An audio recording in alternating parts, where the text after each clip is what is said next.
Hello viewers, আসসালামু আলাইকুম। কেমন আছেন সবাই? আজকে একটি খুবই গুরুত্বপূর্ণ ভিডিও নিয়ে হাজির হয়েছি। কাঁঠালের বিচি খেতে যেমন সুস্বাদু, তেমনই কিন্তু এতে রয়েছে পুষ্টিগুণে ভরপুর।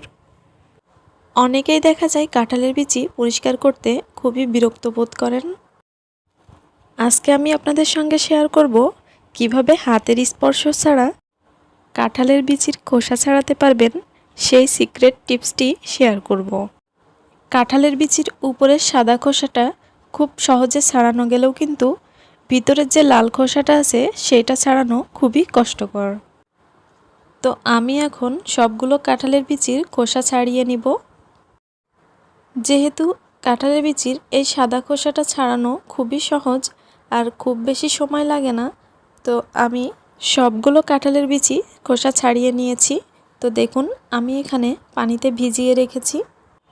আর এর খোসা ছাড়ানোর জন্য আমি এখানে একটি প্লাস্টিকের বোতল ব্যবহার করেছি।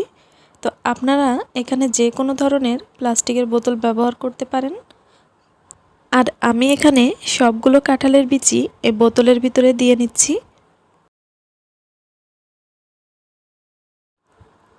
আর এর ভিতরে এখন আমি একটি তারের মাজনি দিয়ে নিব। তো এই ধরনের তারের মাজনি আমাদের সবার ঘরেই থাকে। এরপরে আমি আরও কিছু কাঁঠালের বিচি দিয়ে নিচ্ছি। এরপর বোতলের ঢাকনাটা লাগিয়ে নিয়ে অনবরত ঝাঁকিয়ে নিব।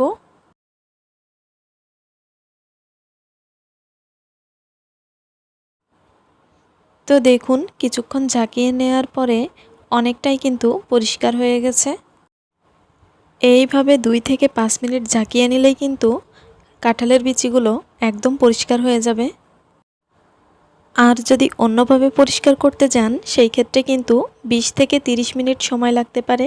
আর এইভাবে পরিষ্কার করলে সর্বোচ্চ 5 থেকে 8 মিনিট সময় লাগবে। তাছাড়া অন্যভাবে কাঁঠালের বিচি পরিষ্কার করতে গেলে আমাদের হাতের 12টা কিন্তু বেজে যায়। সেজন্য আমার মনে হয় এই পদ্ধতিটাই সবথেকে বেস্ট। এতে কিন্তু হাতে কোনো ক্ষতি হওয়ার কোনো সম্ভাবনা নাই।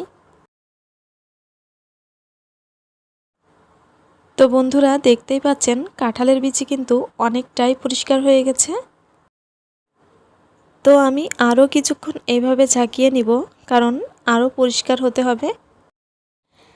যাদের হাতে সময় কম আছে তারা অবশ্যই এইভাবে কাঁঠালের বিচি পরিষ্কার করে দেখবেন, কত অল্প সময়ে অনেকগুলো কাঁঠালের বিচি পরিষ্কার করা যায়।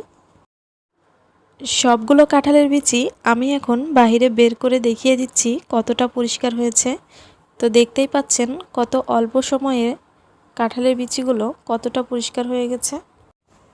তো বন্ধুরা, যারা কাঁঠালের বিচি পরিষ্কার করতে হিমশিম খান তারা কিন্তু অবশ্যই এই পদ্ধতিটি ট্রাই করবেন। আশা করি আজকের এই ভিডিওটি আপনাদের ভালো লেগেছে। যদি ভালো লাগে তাহলে প্লিজ একটি লাইক দিয়ে দিবেন। আর আমার চ্যানেলে নতুন হয়ে থাকলে আমার চ্যানেলটি সাবস্ক্রাইব করে পাশে থাকা বেল আইকনটি প্রেস করে দিবেন। আর যারা অলরেডি সাবস্ক্রাইব করে রেখেছেন তাদেরকে অসংখ্য ধন্যবাদ। তো সবাই ভালো থাকবেন। হাজির হব নতুন কোনো ভিডিও নিয়ে। আল্লাহ হাফেজ।